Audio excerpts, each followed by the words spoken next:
This is a member of the Voice of Reason. I'm coming at you today and just announcing that I will be living in this 95 Dutchman full time real soon. As you can see, if you look at the inside of this thing is pretty badass and in awesome shape for a 95. That's what's going to be my living room, my bedroom, and my bathroom. And that's the other half. There's my kitchen.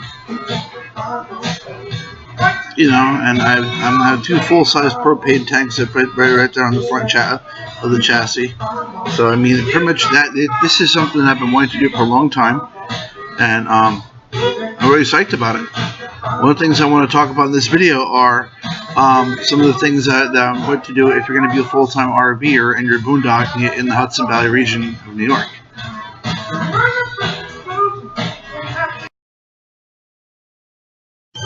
Alright, let's get started. First off, remember that when you first buy one of these, a lot of your money is going to be sunk into it. So the most you can promise is maybe you can keep the place heated and you can cook and, you know, bathe and have a wash bin for warm water.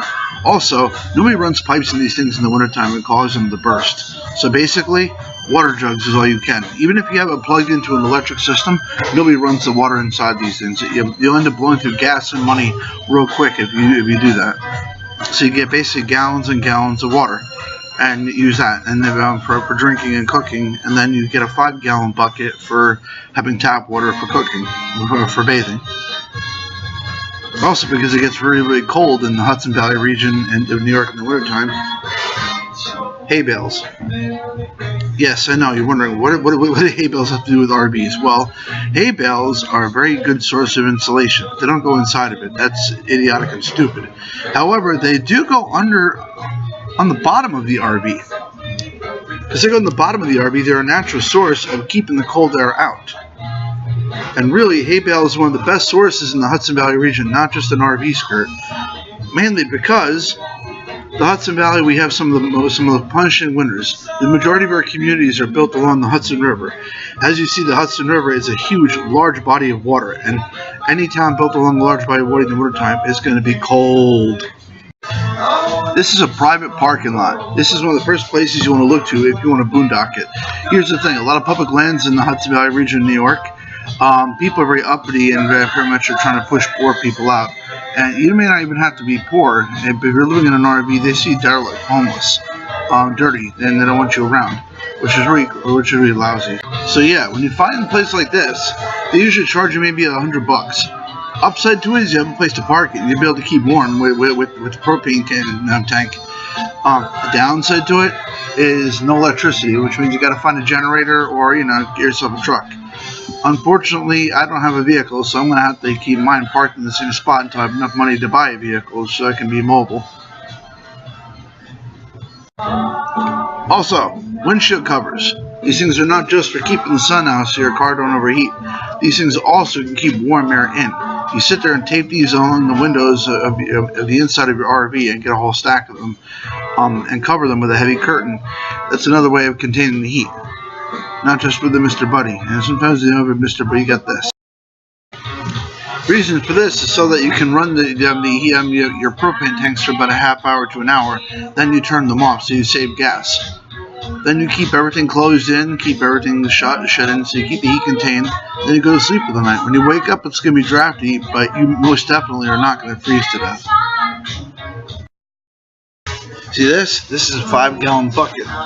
This, most definitely, when you're doing it in one of these places, is basically what your washer will be. You see, unfortunately, you know, it's kind of difficult. You see, nobody runs the pipes in their RV in the wintertime. Like I said, the pipes will burst. And this 5-gallon bucket here would be containing all the water that you bathe in. Hence, this is for bathing. That brings me to these water gallon jugs. You load up them as much as possible. These particular types are cheaper to acquire. You can either buy a thing of Arizona or a gallon of milk.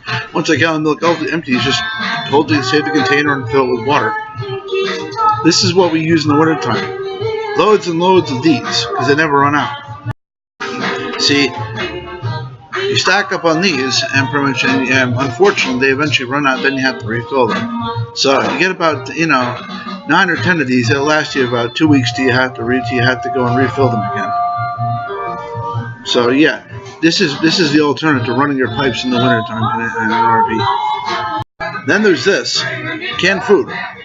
You see, keeping meats and perishables and things like that, there's no guarantee that you keep your fridge running if you don't have no electricity in your camper while you're waiting to get solar panels, or you have no way of running power while you're boondocking it. So when you're just starting out. So until then, canned foods are your primary best bet. With everything here, you can make a hell of a stew. And plus, canned goods don't really go bad overnight. It takes a long time for them to go bad. So we covered all the basics: heat, boondocking, places to park it, and pretty much water, everything. So now you know everything that I'm going to have to do in order to survive in this throughout the remainder of the winter.